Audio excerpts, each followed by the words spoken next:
This is my 1971 Jeep CJ5. It was built in December of 1970, which was 1 month before AMC took ownership of Jeep from Kaiser. So the serial number will reflect that this is a Kaiser Jeep. There's some unique things about it because of that transition.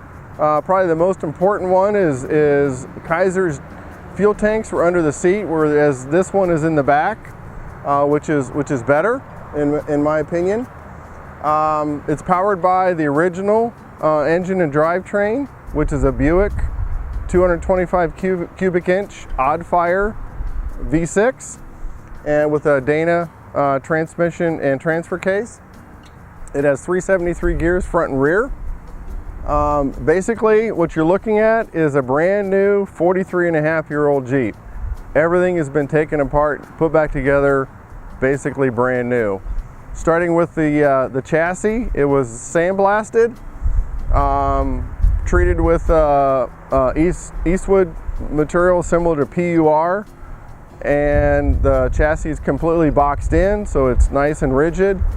So we got a good chassis to build the Jeep up from. The engine was completely rebuilt, as well as the transmission and the transfer case. The engine had some upgrades done to it, including a new cam, rebuilt heads, an Offenhauser intake, and a 400 CFM carburetor, Holley carb. We should listen to it.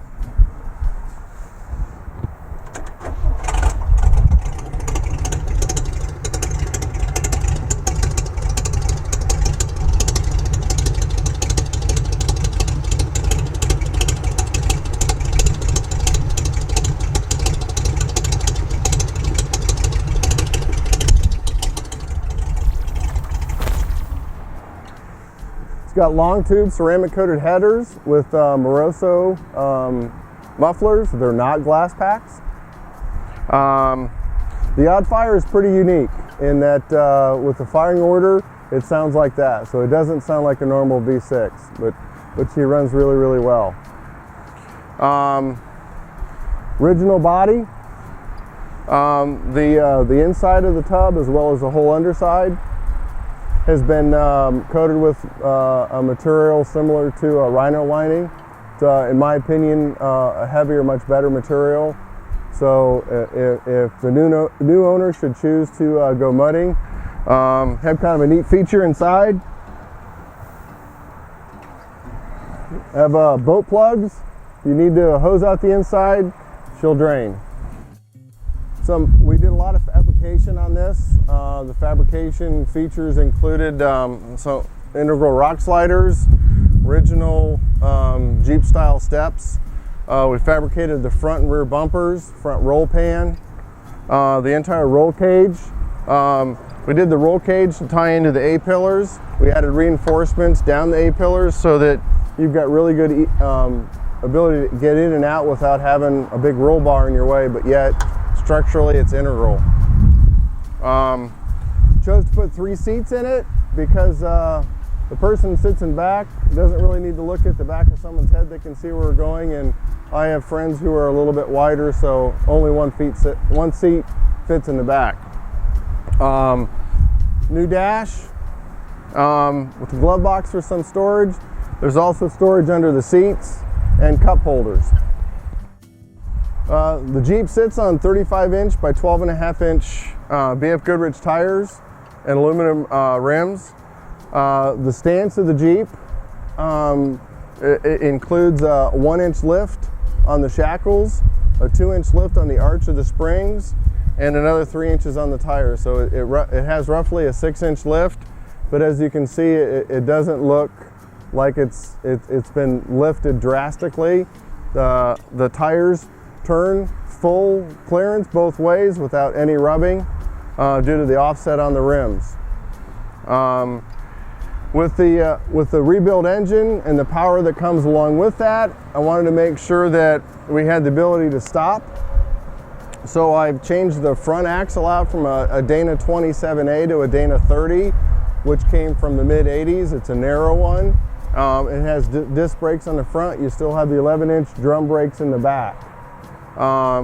The next thing that we upgraded was the steering. Upgraded the steering with a brand new Saginaw gearbox.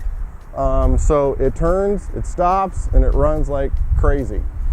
On the inside, we added a tilt steering column, so it's easy to get in and out, and you can adjust the steering to fit your needs. The seats in the front have been moved back a little bit, so there's plenty of leg room. You're not driving with your legs up into your chest. It's really comfortable to drive. Just like we have in the front with the 5-point harnesses, we've got 5-point harness in the back, and we incorporated a Reese hitch style receiver into the rear bumper, and with that receiver fabricated a spare tire mount, and as you can see, the 5-way restraint on the rear seat is tied into that, and yet you still have the ability to add a hitch. I call this my Walmart stopper. You know, somebody should back into you, they'll hit this first. So that's pretty good. Lighting all the way around, you got LED lights on the tailgate. The rear tailgate looks like an original tailgate. You don't see the chains on it. What we did was we Frenched it in to look like a tailgate. I'm never going to take this off to open the tailgate to get in the back.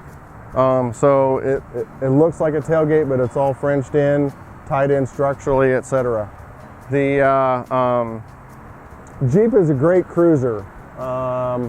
You can go mudding with it if you want. It's easy to clean from the underside. You just get on a creeper with a hose and a scrub brush, and you can wash the underside, and it looks as clean underneath as it does on top. Some people give me comments, they ask if we've got a hard top for it. The answer is no. If you want to drive it in the winter time, you know, that's great, just put more clothes on. The roll bar we made to kind of match the angle of the rear seat, and had a local boat shop make the custom bikini top for it, keep the sun off of you, and that works really well.